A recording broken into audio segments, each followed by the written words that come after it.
ఈపు సున్నం సున్నం అవుతుందని నేను చెప్తున్నా. వనస్థలిపురం ప్రాంతంలో గుడికి సంబంధించిన స్థలాలు కూడా కొంతమంది కబ్జాలు పెట్టుకోరు. హైడ్రా వచ్చి కూలగొట్టి గుడికి అప్పచెప్పింది. అంతే తప్ప ఏ గజం భూమి కూడా మేమెవరం తీసుకోం. నేను శ్రీధర్ బాబు మా సురేఖ అక్కనో మేమెవరం తీసుకెళ్ళం. ప్రజలకు ఉపయోగపడే విధంగా పార్కులకు అభివృద్ధి చేసి, గుడులు అభివృద్ధి చేసి, నీళ్లు నిలవడానికి ఒక అవకాశం ఇస్తే నీళ్ళు ఎక్కడైతే ఉంటాయో మనం ఆ నీళ్ళ స్థావరాలను కబ్జా పెట్టుకుంటే వెళ్ళడానికి దారి దొరక్క ఆ నీళ్లు మన ఇళ్ళను కబ్జా పెట్టుకుంటున్నాయి. మన బస్తీలకు నీళ్ళు ఎందుకు వస్తున్నాయి? చెరువులు కుంటలు మనం ఆక్రమించుకుంటే వాన వచ్చినప్పుడు ఆ నీళ్లు మన బస్తీలు ఆక్రమించుకుంటున్నాయి. కొద్దిమంది కబ్జా చేసుకుంటే వేలాది కుటుంబాలు ఈరోజు నష్టాన్ని భరించాల్సి వస్తున్నాయి, కష్టాలను ఎదుర్కోవాల్సి వస్తున్నాయి. ఈనాడు మన సమస్యకు, మన బస్తీలు నీళ్ళలో మునగడానికి, మన కాలనీలలో నీళ్లు అట్లనే ఉండడానికి కారణం కొంతమంది కబ్జా రాయిలు కబ్జా పెట్టుకోవడమే. ఆ కబ్జాలు పెట్టేటోళ్ళు ఎవరైనా సరే, ఎంత వారైనా సరే ఈ ప్రభుత్వం వదలదు అని చెప్పి ఈనాడు నేను స్పష్టంగా చెప్పదలుచుకున్నా. అదేవిధంగా ఈనాడు ఢిల్లీ నగరం చూసినాం, ముంబై చూసినాం, బెంగళూరు చూసినాం. ఢిల్లీలో దేశ ప్రధానమంత్రి నరేంద్ర మోడీ ఉంటాడు, భారతదేశ రాష్ట్రపతి అక్కడనే ఉంటారు, సుప్రీంకోర్టు చీఫ్ జస్టిస్ అక్కడనే ఉంటాడు. పెద్ద పెద్ద యూనివర్సిటీలు కోట్లాది రూపాయలు సంపాదించిన పెట్టుబడిదారులు ఢిల్లీలోనే ఉంటారు. కానీ ఆ ఢిల్లీ నగరం కాలుష్యం, గాలి విషం, నీరు విషం, అక్కడ నివసించలేని పరిస్థితి, ఇంట్లోకి వెళ్ళి బయటకు వెళ్ళలేని పరిస్థితి, పాఠశాలలు బందు, పార్లమెంటు బందు, రోడ్లు బందు, పరిశ్రమలు బందు, హోటళ్ళు బందు. ఎందుకు వచ్చింది ఈ పరిస్థితి ఢిల్లీకి?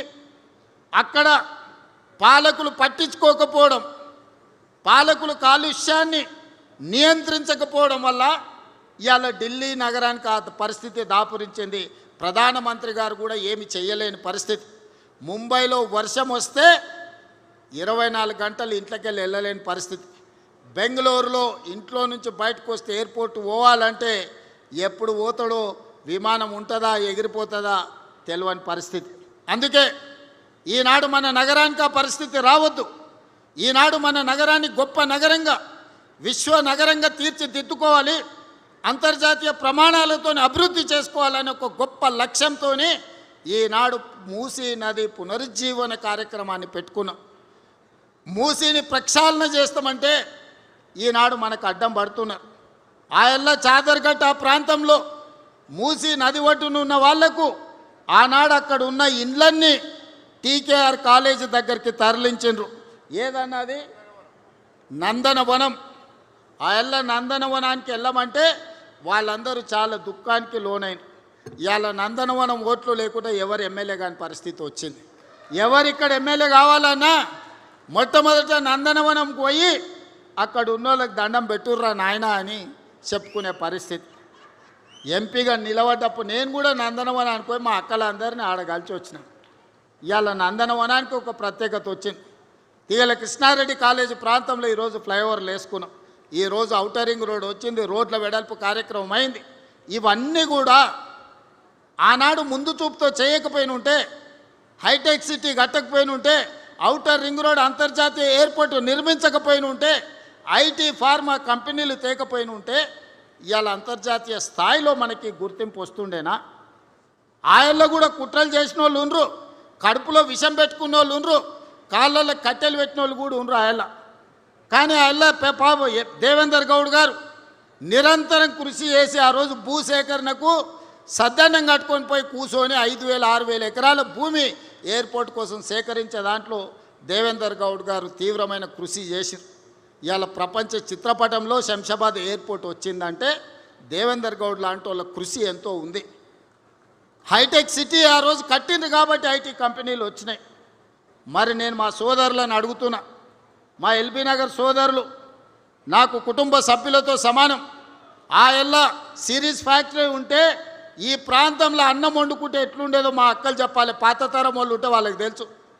ఈ ప్రాంతంలో బోరింగ్ నీళ్లు పెట్టి అన్నం వండుకుంటే పచ్చగా వచ్చేది.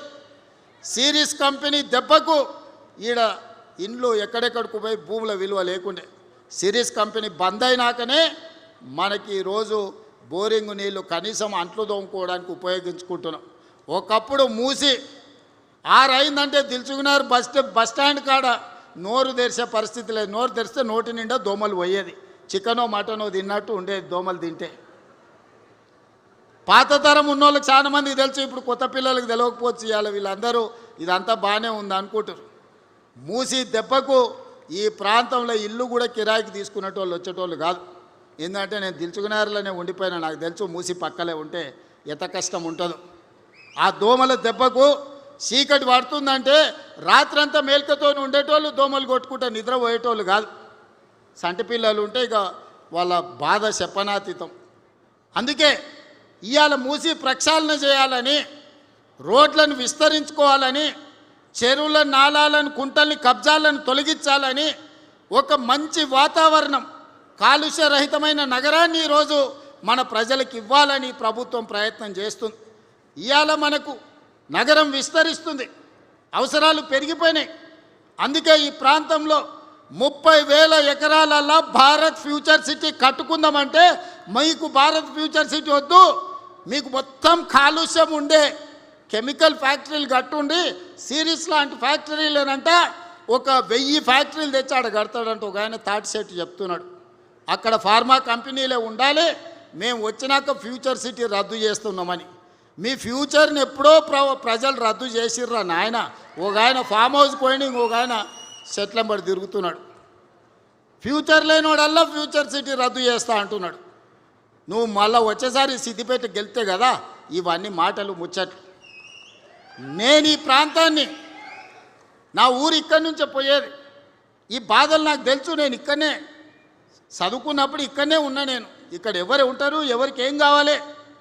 నేను జూబ్లీ హిల్స్లో ఉండొచ్చు, కానీ ఇక్కడ ఎల్బీ నగర్లో ఉన్న మా వాళ్ళందరికీ కాలుష్యం ఇస్తే, ఇక్కడ మొత్తం జీవించలేని పరిస్థితి కల్పిస్తే ఊర్లలో భూములు అమ్ముకొని 100 గజాలు 200 గజాలు 300 గజాలలో ఇండ్లు కట్టుకున్నారు. వాళ్ళందరూ ఏం కావాలి? దీన్ని మళ్ళీ కాలుష్యం చేసుకుందామా? ఫార్మా కంపెనీలు మళ్ళీ సిరీస్ లాంటి ఫార్మా కంపెనీలు ఇక్కడ తెచ్చుకుందామా? ఒక్క సిరీస్ కంపెనీ ఉంటేనే మన బతుకులు ఆగమైనాయి.